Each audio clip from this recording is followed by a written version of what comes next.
Les 13 familles Illuminati. Qui sont les familles dirigeantes des Illuminati? Selon le livre jaune et No.7, il est temps que la vérité éclate au grand jour afin que nous comprenions l'importance de reprendre en main notre pouvoir et de rétablir notre souveraineté, celle qui nous fut retirée depuis fort longtemps, parce que nous avons accepté de laisser un petit groupe d'individus devenir les maîtres de nos destinées.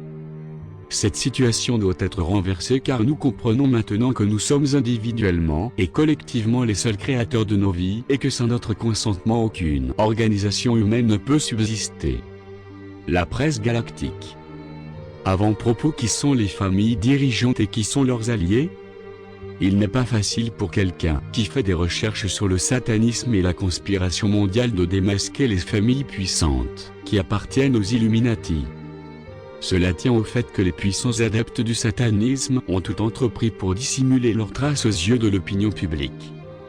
Le chercheur Fritz Springmeier, qui fait des recherches depuis des années dans ce domaine, cite les noms des familles suivantes: Rothschild, Warburg, Rockefeller, Dupont, Russell, Bundy, Onassis, Kennedy, Collins, Freeman, Astorelli.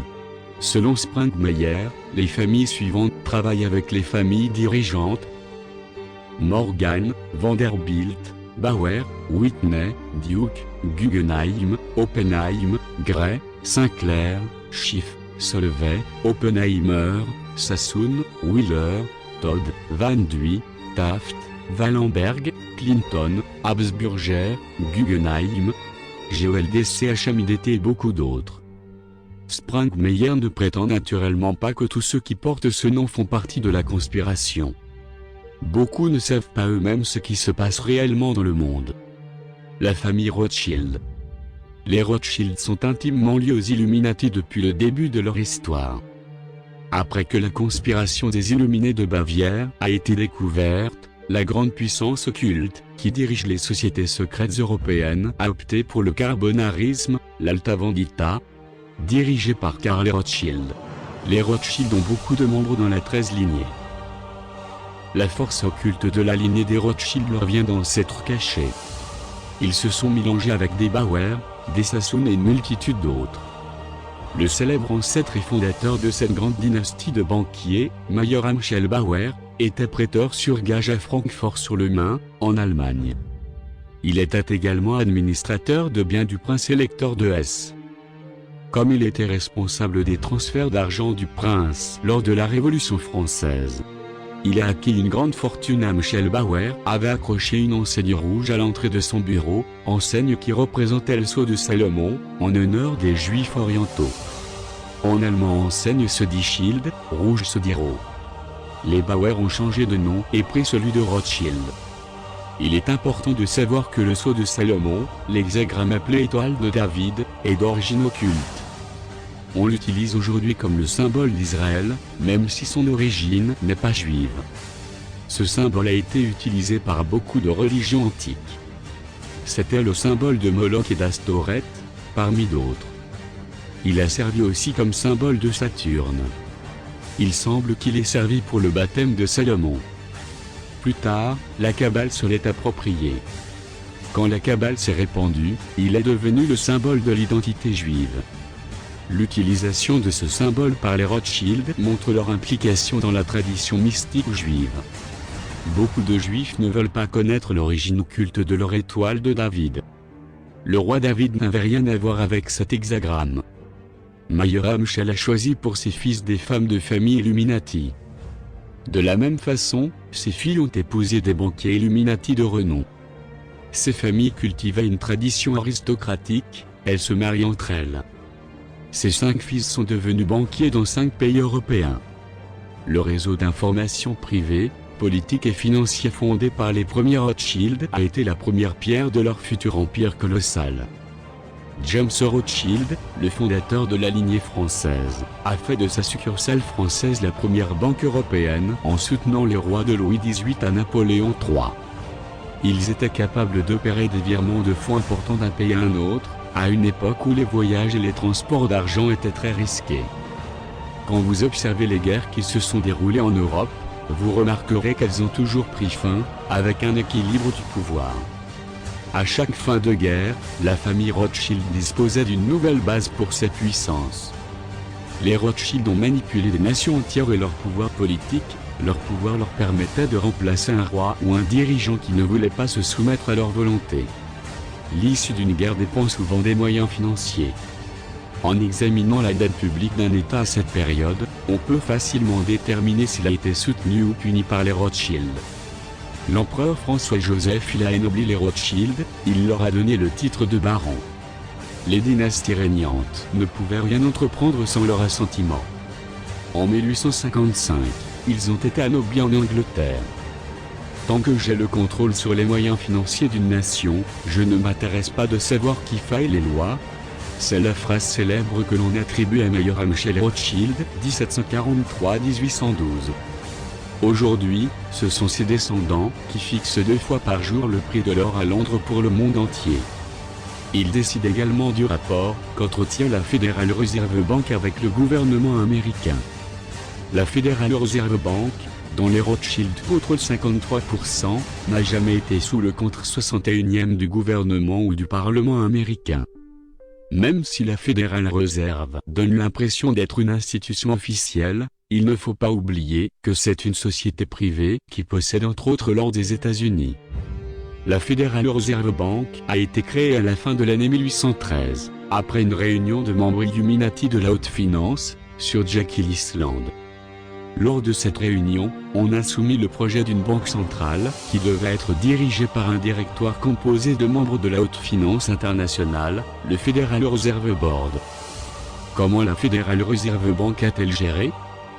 Prenons un exemple, le gouvernement américain a besoin de quelques milliards de dollars. Il s'adresse au Federal Reserve Board. Le directoire accorde un prêt, à un certain taux d'intérêt. Le Congrès américain donne au secrétaire du Trésor l'autorisation d'émettre des titres correspondant aux milliards empruntés, qu'il remet à la Federal Reserve. Celle-ci ne paie que le prix du papier et de l'encre, à hauteur de 500 $, pour des titres qui valent des milliards. Les milliards de dollars sont mis au débit du gouvernement. Quelles sont les conséquences de cette incroyable transaction ? Le gouvernement a endetté le peuple américain de quelques milliards de dollars auprès de la Federal Reserve Bank, plus les intérêts composés. Depuis 1913, le peuple américain a emprunté plus de 600 milliards de dollars, ce qui représente environ 2,5 milliards de dollars d'intérêts à payer par mois.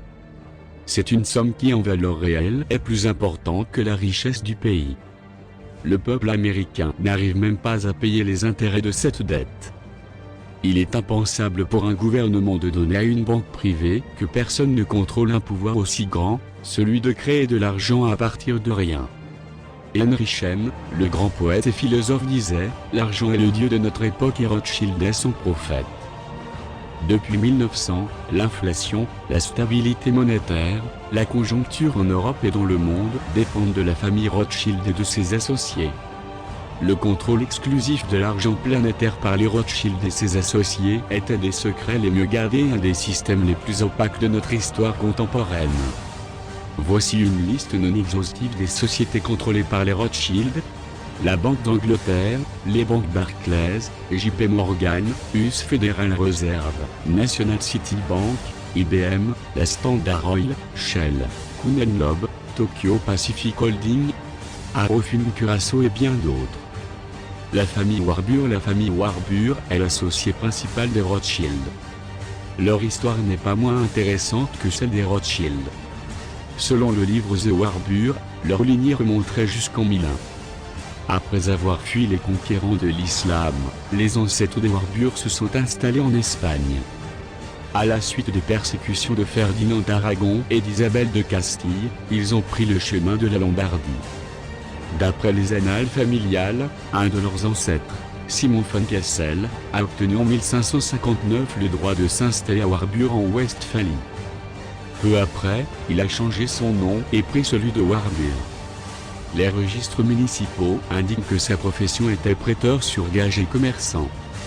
La tradition bancaire a commencé 3 générations plus tard, quand Jacob Samuel Warburg s'est établi à Altona près de Hambourg en 1668. Son petit-fils, Marcus Gumprich Warburg s'est installé à Hambourg en 1774 où ses deux fils ont fondé la banque Messieurs Warburg & Company. Avec le temps, leur influence s'est répandue dans le monde entier. En 1814, ils entretenaient des relations commerciales avec les Rothschild à Londres. Selon Joseph Wesberg dans son livre The Merchant Banker, Londres 1967, les Warburg se sentaient les égaux des Rothschild, des Oppenheimer et des Mendelssohn. 86. Ces familles se rencontraient souvent à part, Londres ou Vienne. Ils avaient l'habitude d'échanger leurs enfants pour une certaine période, afin que chaque famille puisse profiter des connaissances et du savoir-faire des autres familles. Les Warburg ont toujours épousé des héritiers de familles riches. C'est comme cela qu'ils ont établi des liens avec la riche famille de banquiers Gusberg de Saint-Pétersbourg, avec les Rosenberg de Kiev, les Oppenheimer d'Afrique du Sud, les Oppenheimer GOLDCHMIDT d'Allemagne et les Schiff aux États-Unis. Les membres les plus célèbres de cette grande dynastie sont Max Warburg, 1867-1946, Paul Warburg, 1868 à 1932 et Félix Warburg, 1871 à 1937. Max Warburg a fait son apprentissage auprès des Rothschild à Londres. Il n'avait pas seulement un poste important dans une banque allemande, il était un connaisseur averti de la finance internationale. Il participait activement à la vie politique. À partir de 1903, il fréquentait régulièrement le chancelier allemand. Le prince Bernhard von Bülow l'avait prié de conseiller l'empereur dans ses affaires financières. Il était également le chef des services secrets allemands. 5 jours après l'armistice de 1918, le gouvernement l'a désigné pour conduire les négociations qui ont débouché sur le traité de Versailles en 1919. Il a été un des directeurs de la Reichsbank. Il s'est investi financièrement dans la guerre entre la Russie et le Japon et dans les affaires du Maroc en 1911. Au mariage de son frère Félix, il a rencontré Nima, la plus jeune fille du banquier Salomon Loeb. Peu de temps après, ils se sont mariés.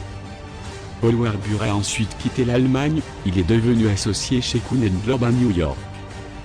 Pendant la Deuxième Guerre mondiale, il était membre du Federal Reserve Board et avait une influence décisive sur le développement des finances américaines. Ses expertises étaient recherchées. Félix Warburg a été introduit au commerce des diamants par son oncle, le célèbre banquier Oppenheim. Il a épousé Frida Schiff et s'est établi à New York. Son mariage lui a permis d'accéder au statut envié d'associé chez Kuhn & Loeb. Il a été membre de nombreuses associations de bienfaisance et culturelles. En tant que membre du Joint Palestine Survey Commission, il a demandé une expertise détaillée sur l'avenir de la Palestine.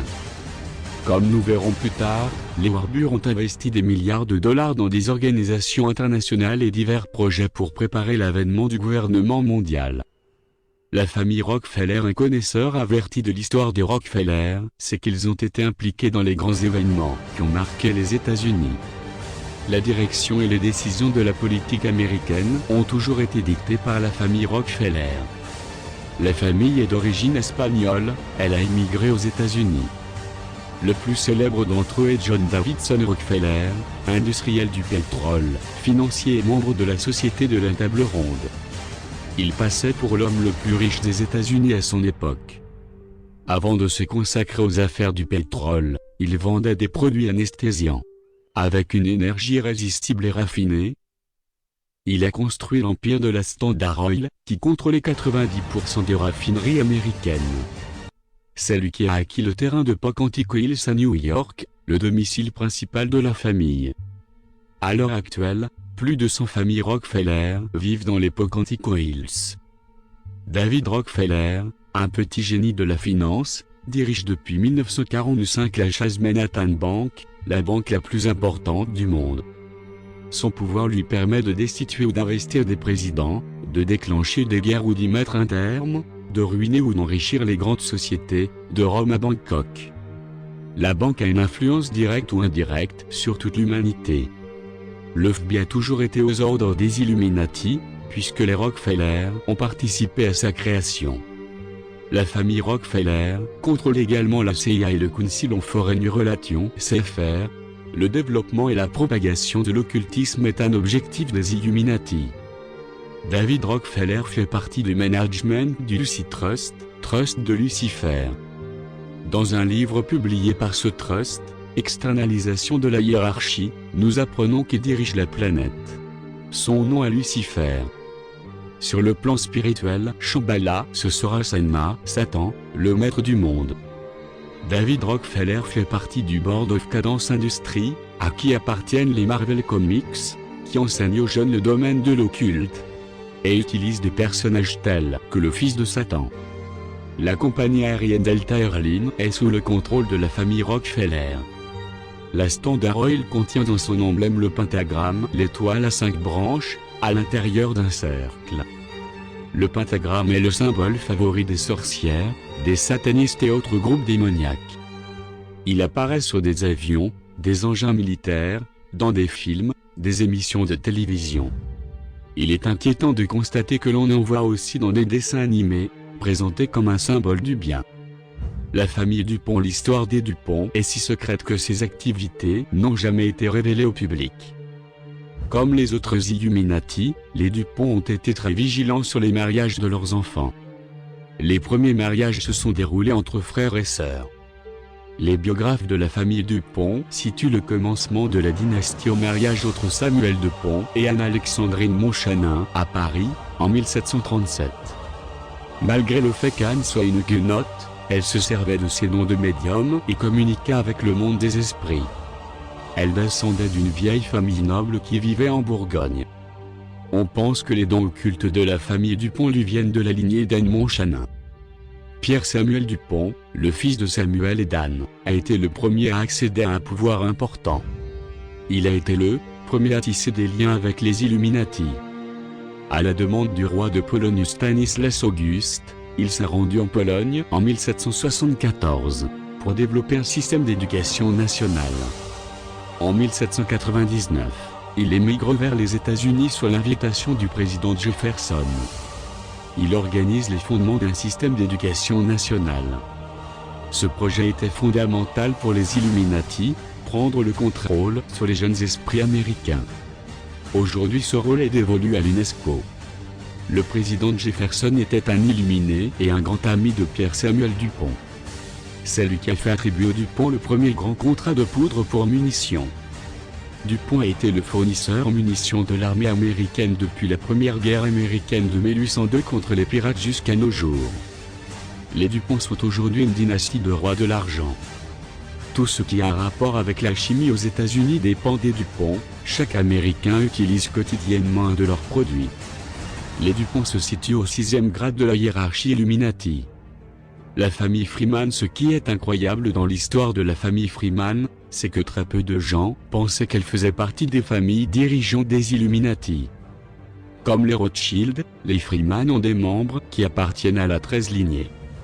Il n'y a pas que Nelson Rockefeller et les frères Bundy, qui ont été les conseillers intimes des présidents américains. Plusieurs membres de la famille Freeman l'ont été aussi.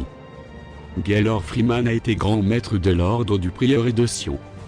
Beaucoup de présidents et de membres du Congrès prenaient conseil auprès de lui, bien que la majorité des Américains n'aient jamais entendu parler de lui. Les présidents prenaient également des conseils auprès d'un membre de cette famille influente, Roger Freeman, qui est également un parfait inconnu. Stephen Freeman, un autre membre de cette famille, dirige le Legal Affairs Department de la Civil Rights Division, une branche de la Anti-Defamation League, une organisation dangereuse aux mains des Illuminati. Le trafic de drogue contrôlé par les Illuminati sert entre autres à financer cette organisation très puissante. James D. Freeman a dirigé l'école de la réunification, une école qui pratique en secret des initiations sataniques. On appelle cette école école de la réunification du christianisme. Le nom d'école de la réunification de la sorcellerie serait plus approprié. En réalité, beaucoup de sorciers et sorcières y collaborent de façon étroite pour détruire la chrétienté. La famille Russell a joué un rôle clé dans le commerce de l'opium au début du XVIIIe siècle. Elle a participé à l'élaboration des communautés de Mormons, à la création de l'ordre des Skull and Bones et de la Watchtower Bible and Tract Society, les témoins de Jéhovah. La fondation Russell sert de couverture aux Illuminati et cache dans ses structures l'ordre des Skull and Bones. Cet ordre a été fondé par William Russell, qui entretenait des rapports étroits avec les syndicats d'opium à l'université de Yale. Tous les ans, 15 nouveaux membres sont choisis parmi l'élite de la société américaine. La plupart des membres descendent de vieilles familles puritaines et font partie du mouvement unitariste universaliste. Ces familles ont souvent des liens familiaux étroits avec les Rockefeller. Quand les Illuminati ont pu établir que Charles Taze Russell appartenait à la fameuse 13 lignée de Satan, ils ont créé en 1881 avec l'aide des Rothschild la société biblique Zion's Watchtower Tract Society, société de la tour de guet de Sion. En 1909, la People's Pulpit Association a vu le jour, elle est devenue célèbre en 1956. Sous le nom de Watchtower Bible and Tract Society of New York, les témoins de Jéhovah. Les protecteurs de la Bible puisent leurs racines dans la franc-maçonnerie du fondateur Charles Taze Russell. Russell était également templier, comme l'atteste son célèbre discours du temple et les inscriptions que l'on peut voir sur sa tombe. Les dernières paroles de Russell avant sa mort ont été « Enveloppez-moi dans une toge romaine ». Pour le commun des mortels, il peut paraître étrange qu'un mourant n'ait pas d'autre préoccupation que de s'envelopper dans une toge romaine. Les personnes averties reconnaîtront dans la toge, la tunique et d'autres costumes de l'Antiquité, le chasuble des prêtres et éphodes, des symboles des hauts grades de la franc-maçonnerie américaine. Les témoins de Jéhovah contrôlent depuis longtemps les plus hauts grades du satanisme, ils ont différents problèmes avec certaines congrégations au sujet d'abus de rituels sataniques.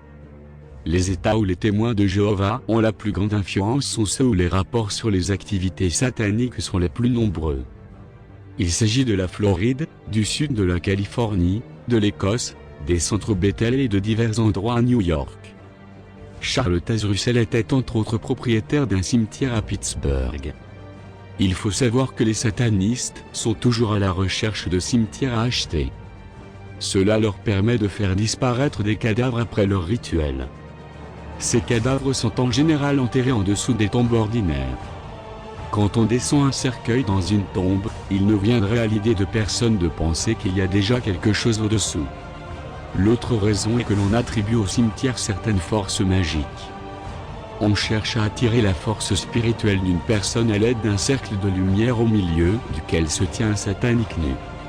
La troisième raison est que les satanistes ont besoin de certains os pour leur rituel, comme des crânes ou des mains gauches. La main gauche est très prisée. Elle sert entre autres pour tenir des bougies pendant une cérémonie. Beaucoup de dirigeants des témoins de Jéhovah ont des doubles personnalités, ils ont des alters en eux qui parlent la langue d'Enoch. Cette langue a son propre alphabet, elle sert de langue de communication occulte, les rituels sont tenus en langue d'Enoch la plupart du temps. Dans les publications des témoins de Jéhovah, on trouve des symboles sataniques par milliers. Leurs dirigeants sont des marionnettes que l'on dirige de façon habile. Les témoins de Jéhovah défendent depuis toujours les intérêts des Illuminati. La famille Onassis en 1928, les plus hauts dirigeants des Illuminati se sont rencontrés au château d'Aknakari pour parapher un accord, le Aknakari Agreement. Il définit les zones d'influence des cartels pétroliers qui existaient à cette époque.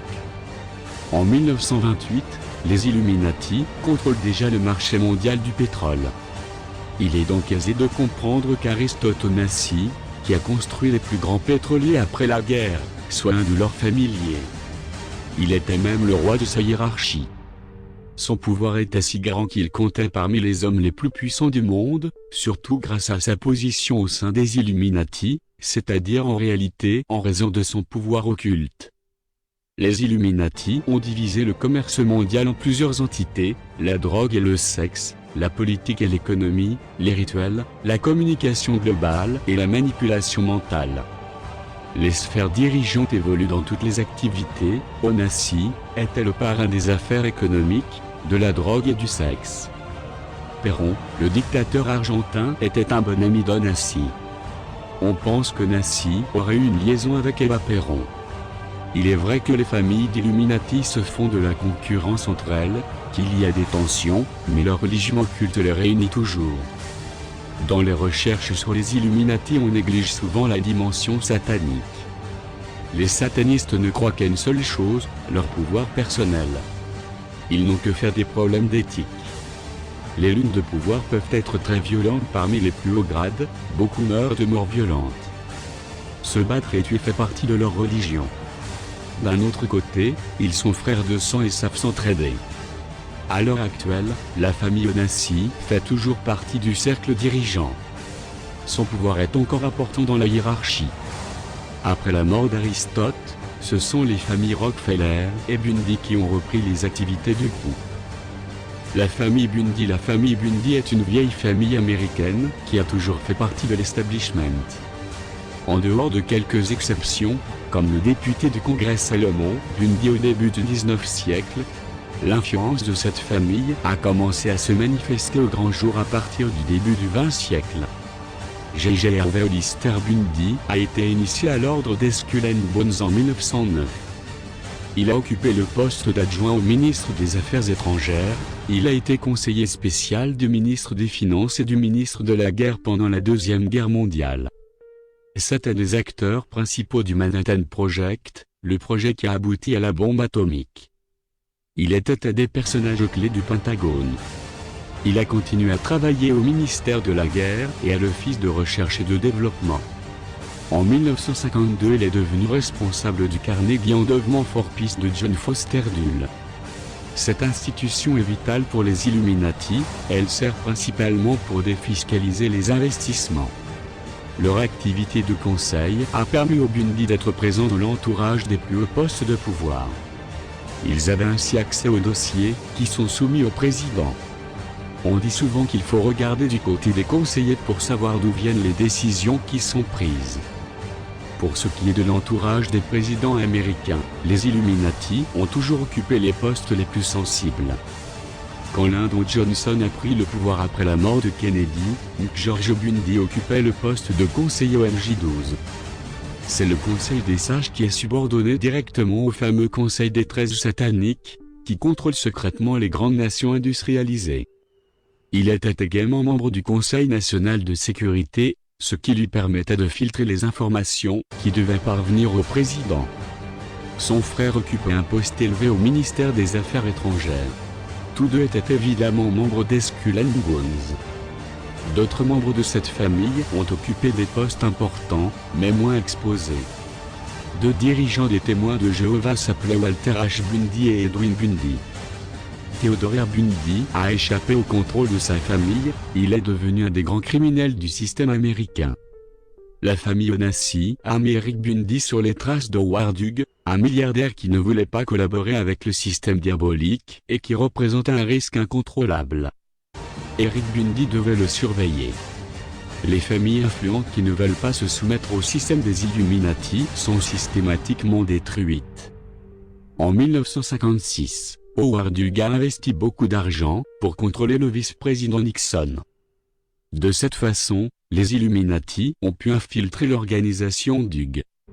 Au mois de mars 1957, les hommes d'Onassis ont pu mettre la main sur Howard Hughes à Beverly Hills. Hughes a été gravement blessé au cours de cette opération, qui a réussi grâce à la trahison de ses sosies. Howard Hughes a été transporté à l'hôtel Emerald Hill aux Bahamas. Un mois plus tard, on l'a emprisonné dans une cellule sur le type privé d'Onassis, Scorpio. À partir de ce jour, les affaires d'Hughes sont tombées sous le contrôle de la famille Onassis et de la famille Bundy. Les sosiers d'Hughes étaient maintenant aux ordres des Illuminati.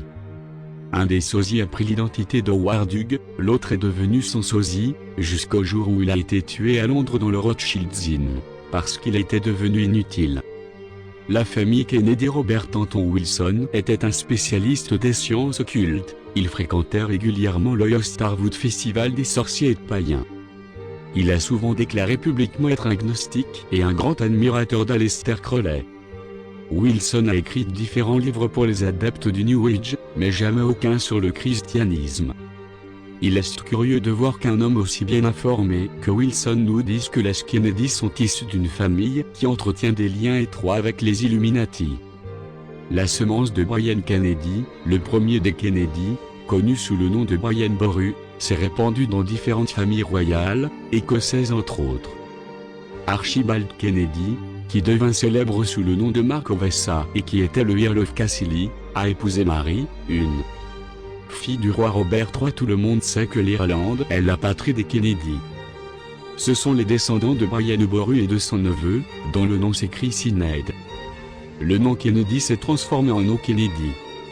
Ils étaient originaires de Dalcation et leur terre se situait dans la région de Kilo et Kilo Kennedy. Les O'Brien et les McNamara les ont poussés vers de nouvelles terres, où ils ont pris le titre de seigneur d'Ormont. Cette région est aujourd'hui appelée le North Prairie. On y trouve encore beaucoup de Kennedy. Ceux-ci étaient très puissants jusqu'au XVIe siècle. Les Kennedy sont célèbres grâce au lien du mariage, qui les unissent aux familles suivantes: Freeman, Reagan, Apostle, Smith, Collins, Rockefeller et Fitzpatrick, une célèbre dynastie écossaise, dont l'emblème est un dragon et un lion. On trouve des traces des Fitzpatrick en France, ils sont entrés par le mariage de la 13 lignée. Nous savons que les guerres sont décidées et planifiées longtemps à l'avance, de même que l'on décide de leur issue. Ce que les hommes politiques nous disent ne sert la plupart du temps qu'à leur propre avantage et ce ne sont souvent que des mensonges. Jack Kennedy occupait le poste sensible d'ambassadeur des États-Unis au Royaume-Uni avant la Deuxième Guerre mondiale. Il était connu pour être un opposant à l'entrée de son pays dans le conflit qui opposait l'Allemagne et l'Angleterre. Officiellement, sa position était contre une entrée en guerre des États-Unis, mais en secret il travaillait avec Roosevelt, un franc-maçon du 33 grade, à l'élaboration d'un plan. Il servait les forces de l'ombre pour tromper l'opinion publique américaine. Tyler Getty ou Wood Kent, un officier de l'ambassade américaine, avait compris le projet des deux hommes, qui consistait à trouver un moyen de forcer les États-Unis à entrer en guerre contre l'Allemagne, tout en faisant croire le contraire à l'opinion publique. C'est Roosevelt qui a tout fait pour que les Japonais attaquent Pearl Harbor. On a beaucoup écrit sur ce que Roosevelt savait à l'avance de ce qui se préparait à Pearl Harbor et sur les provocations américaines qui ont poussé les Japonais à réagir violemment. Cela ne vous rappelle-t-il pas un événement récent? Le 11 septembre 2001 ne ressemblerait-il pas à un Pearl Harbor 2?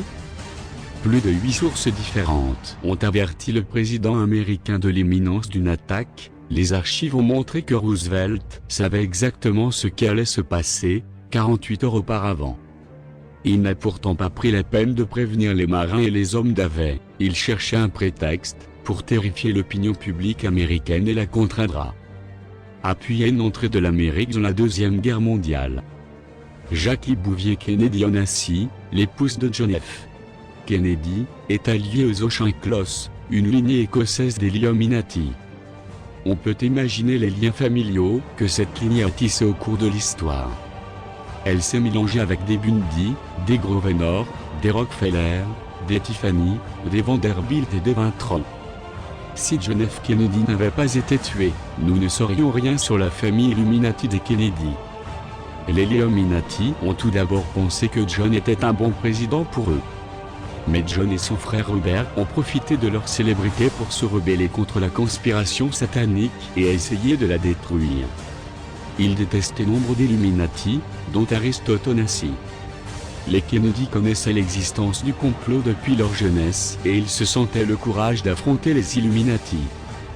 Mais ni John ni Robert n'ont suivi l'entraînement et l'endoctrinement des Illuminati, comme l'avait fait leur frère aîné. À la mort de leur père Joseph, en 1961, ils décident de passer à l'action et de venir à bout de ce complot. Kennedy a non seulement promis de réduire la guerre en 1000 morceaux, il a surtout élaboré un projet pour permettre au gouvernement américain de redevenir maître de sa monnaie, sans devoir payer d'intérêt aux Illuminati. Il voulait également se retirer de la guerre du Vietnam, mise en scène par les Illuminati. La CIA a décidé de supprimer John F. Kennedy. Les Illuminati s'étaient rendus compte qu'ils ne se laissaient pas faire comme un pantin. Le chef de la CIA a tout mis en œuvre pour faire échouer l'invasion de Cuba, dans la fameuse baie des Cochons. Il était personnellement responsable du fait que l'appui aérien pour les troupes au sol ne soit jamais arrivé, ce qui a fait échouer toute l'opération. Les Illuminati et leurs organes d'information ont tout fait pour faire porter le chapeau de ce désastre à Kennedy. Tout avait l'air si vrai, puisque la CIA prétendait avoir tout dit à l'opinion publique. Cette opinion publique n'a pas été assez maligne pour comprendre que la presse aux ordres des Illuminati, s'était engagé contre le président. John F. Kennedy avait deux amis qui voulaient l'aider dans son combat contre les Illuminati. Tous deux ont été supprimés. Le premier était le sénateur Esquire Fauvert. Il a été empoisonné le 8 août 1963. Philip Graham était le second, il était éditeur du Washington Post. Sa femme Catherine, née Meyer, était une disciple des Illuminati. Son nom apparaît souvent dans les activités des Illuminati. Elle avait soudoyé quelques psychiatres pour qu'ils fournissent un certificat attestant la maladie de son mari. Il a été interné sur ordre d'un juge. Lors d'une permission de sortie pour un week-end, on l'a retrouvé mort chez lui, tué de plusieurs balles. Évidemment, l'enquête a conclu à un suicide. Après le mort de Kennedy, Lyndon Johnson a fait marche arrière dans les dossiers de nationalisation de la Federal Reserve Bank et sur la guerre du Vietnam. Sous la présidence Johnson, les choses ont empiré au Vietnam. La guerre du Vietnam est un parfait exemple qui montre les manipulations. Guérilla des Illuminati. Malgré le nombre impressionnant de personnes qui ont laissé leur vie, la guerre a été un succès financier pour les conspirateurs. Robert Kennedy savait très bien qui avait tué son frère. Il a écrit un livre qui n'a jamais été publié, The Enemy Within, l'ennemi de l'intérieur, et a succombé lui-même à un attentat quelques années plus tard. Pour salir la mémoire de John F. Kennedy, les Illuminati ont donné aux éditeurs la permission de publier des révélations sur sa vie sexuelle. Il avait eu plusieurs liaisons, entre autres avec Marilyn Monroe, Jane Mansfield, Zaza Gabor, qui étaient des amis du satanique Anton LaVey, fondateur de l'église de Satan. La famille Collins a une longue histoire, elle est originaire de la Nouvelle-Angleterre. C'est une des familles les plus puissantes du monde. Leur nom vient des îles britanniques. En Irlande, ils s'appelaient O'Collins et en Écosse Colin. On n'a jamais présenté cette famille au public, car elle est encore plus puissante que les Rothschild ou les Rockefeller. Beaucoup de Collins ont été membres du Hellfire Club, un cercle particulièrement satanique, qui pratiquait des rites sexuels occultes. Faire partie de ce club était bien vu dans les sphères gouvernementales britanniques. Le Premier ministre, le ministre des Finances, le Premier Lord du ministère de la Marine, le prince de Galles, Benjamin Franklin et Thomas Jefferson ont été parmi les membres les plus illustres et ont profité des privilèges de ce club très fermé. Dès qu'ils se sont installés aux États-Unis, en 1630, les Collins ont commencé à tisser des liens avec les confréries de sorciers. Ce sont eux qui ont introduit la sorcellerie d'Angleterre aux États-Unis. 05 Le pire exemple de sorcellerie ont été sans doute les procès en sorcellerie de Salem. Ils ont été initiés par les Collins, en vue de tuer des chrétiens. Ces pauvres gens ont été rendus responsables de méfaits qui avaient été commis par les Collins. En 1640, Mass, une héritière de la famille Collins, a été accusée de sorcellerie à Kidday. En 1653, une autre Collins, Jane, a également été accusée de sorcellerie. On s'aperçoit que dans les années 1650, qui marquent les débuts de la colonisation au Massachusetts, les noms de Young, Bailey et Clinton sont souvent cités en relation avec la sorcellerie et le satanisme. Vous trouvez ces noms de famille chez des 97 gens célèbres qui ont toujours des liens avec la hiérarchie satanique. Juste avant la guerre de sécession, la branche américaine de la famille a pris le nom de Todd. Beaucoup de membres de cette famille ont aujourd'hui des fonctions importantes dans la hiérarchie satanique. Les deux présidents américains Madison et Lincoln ont été mariés à des Todd. Pour les Illuminati, les Todd font toujours partie de la lignée des Collins. Les Wheelers sont une autre famille qui fait partie de la lignée des Collins. L'ancien Illuminati Cisco Wheeler nous livre des informations précieuses sur les Illuminati dans son livre The Illuminati, Formulae to Create an Undetectable Total Mind Controlled Slave, Clackamas, 1996. Il y est dit que les Illuminati ont choisi Alexander Rothschild pour devenir l'Antéchrist. Isaac Boniovic, qui siège au Conseil des Grandes Ruines des Illuminati, a écrit Witchcraft, publié dans la revue Greenegg en 1976. Où l'on trouve également des informations de premier plan sur les dirigeants des Illuminati. Banyuvik les appelle femmes trad, ce qui veut dire que ces familles transmettent leur pouvoir occulte de génération en génération. Ces familles ont tout organisé pour dissimuler leurs pratiques et leurs croyances. Elles se sont occupées de franc-maçonnerie, de rose-croix au XVIe siècle, de théosophie et de spiritisme au XIXe siècle. Ces activités étaient mieux considérées que leur sorcellerie. Ce qui ne les empêchait pas de s'impliquer dans leur femme trad, pour continuer leurs pratiques occultes. Les membres des femmes trad ont intégré des pratiques, qui n'étaient pas païennes et magiques et les ont transmises à leur descendance. Par négligence, ils leur ont fait croire qu'une formule rosicrucienne magique ou une méditation magique faisait partie de leur propre tradition. Aujourd'hui, nous avons des sorciers femmes trad qui sont plus près du spiritisme et de la théosophie que de la sorcellerie classique. 0098 C'est aussi la raison pour laquelle certains Illuminati du XIXe siècle se sont intéressés au spiritisme, à la Mary Baker Eddy's Christian Science, une organisation phare des satanistes. Un des grands soutiens de cette organisation a été une autre famille Illuminati puissante, les Astor.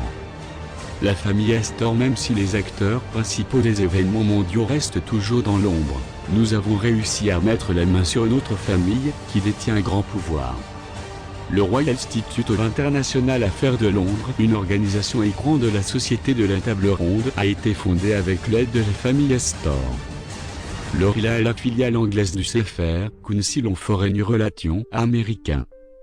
Ces deux organisations ont pour rôle d'harmoniser les politiques des deux nations avec la volonté des élites. Il faut rappeler que l'Angleterre est le partenaire le plus important des Illuminati. L'ORILA est considérée comme une organisation de bienfaisance, dont la reine est la protectrice. Elle est soutenue par des sociétés pétrolières, des multinationales et les médias les plus importants, comme la BBC et BBC World.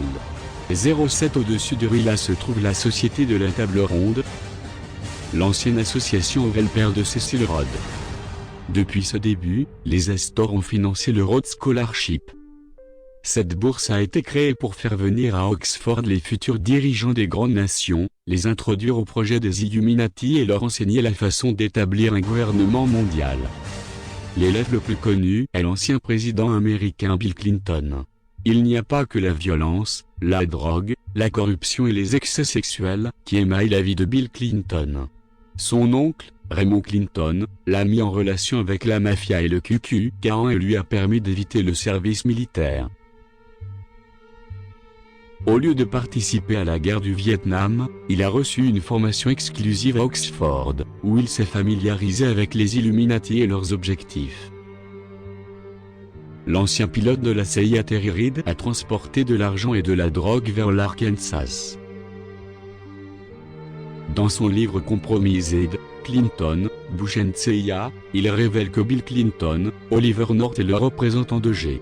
Bush à la CIA participait à des réunions secrètes de la CIA.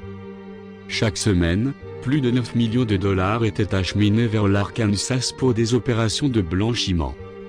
Ce livre révèle que la famille Bush organise des trafics de drogue et comment Bill Clinton a abusé de son poste de gouverneur pour des trafics de drogue illicites de la CIA.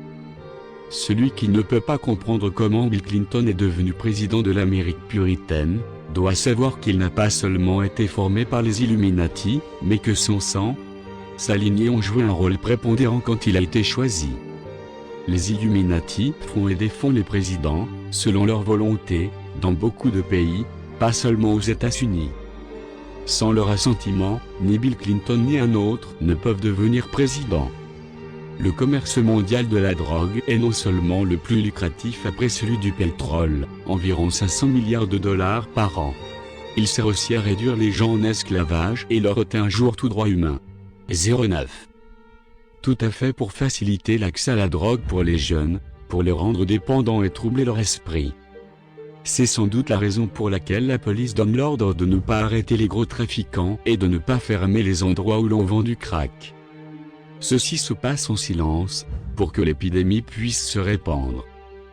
Pour les policiers, c'est très frustrant de savoir qu'ils pourraient être plus efficaces contre les criminels de la drogue, s'ils n'avaient pas les mains liées par leurs supérieurs. Depuis que John Jacob Astor a été un des premiers à comprendre l'intérêt lucratif du commerce de l'opium, les familles Illuminati ont pris le contrôle du commerce mondial de la drogue, à l'aide de la CIA, du Mossad, des services anglais et d'autres institutions. Lewis Dupont a abordé le sujet des familles puissantes qui sont à l'origine de ce commerce dans une interview télévisée.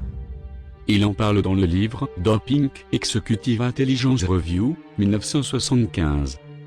Ce livre révèle tout sur les donneurs d'ordre du commerce. Il donne des noms et les familles qui sont citées le plus souvent sont les Astor, les Freeman, les Dupont, les Kennedy, les Rockefeller, les Rothschild, les Russell et la famille chinoise Lee. Comme on peut l'imaginer, Lewis Dupont a eu de sérieux ennuis au sein de sa propre famille. Ils étaient très fâchés de ces révélations, qui donnaient raison à leurs adversaires. Un ami bien informé lui a évité d'être enlevé, torturé et sans doute programmé. Sa famille avait recruté des bérets verts de la CIA pour l'enlever. Comme Lewis vient d'une famille qui contrôle la hiérarchie judiciaire américaine, il lui a été impossible de la poursuivre pour ces faits. La famille Lee jouit d'une grande tradition en Chine. Des rapports de toutes sortes circulent à son sujet. Comme c'était un honneur de porter ce nom, on a ajouté 15 noms d'appoint à toutes les familles qui portaient ce nom pendant le règne de la dynastie Tangente. Li Yuan a fondé la dynastie Tang au 7e siècle, elle a régné de 618 à 906 après J-C. Son fils Li Shimin lui a succédé sur le trône. Sous cette dynastie, l'imprimerie et les billets de banque ont fait leur apparition. Il ne fait aucun doute que la Chine communiste fait partie du complot pour le nouvel ordre mondial, qu'elle collabore avec le système des Illuminati. Les banques occidentales ont aidé la Chine à plusieurs reprises. La banque Vista Asia (BA) est dirigée par Li Kwokpo. La BA signait des accords de partenariat avec des sociétés comme G. Warburg. Les Rothschild et les Rockefeller entretiennent des relations très étroites avec la grande famille communiste Li.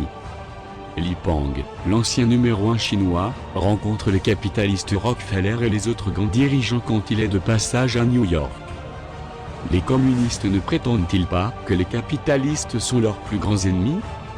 Li Ka-shing est milliardaire, il est le maître incontesté d'Hong Kong. Sa famille est une des plus vieilles et plus influentes de cette province. Il est évident que cette famille traite avec les Illuminati, puisque Li Ka-shing a pu acheter des parts du pétrolier canadien Husky Oil. Il n'aurait jamais pu le faire sans leur autorisation. Li possède maintenant 86% des actions du Husky Oil. La lignée des Li est liée aux sociétés secrètes, elle est l'actrice principale des sociétés secrètes chinoises. Beaucoup de Li dirigent les triades, la mafia chinoise. Ces triades sont importantes. Les Li sont les maîtres d'Hong Kong, les triades contrôlent la ville. Li a planté des champs de pavots pour permettre aux Illuminati de gagner des millions. Les agents de la JA ont soutenu le général Li Mi quand il était le responsable militaire de la région du Triangle d'Or. Li a commencé à produire de l'opium, personne ne l'en a empêché. Les Illuminati organisent tout avec sang-froid, la famille touchera une part de ce trafic qui génère des millions de dollars. Le président Li avait été ministre des Finances de la Chine communiste entre 1957 et 1975. C'était un roi de la drogue. On le surnommait de roi de l'argent tellement il s'est rempli les poches en vendant de la drogue aux Occidentaux.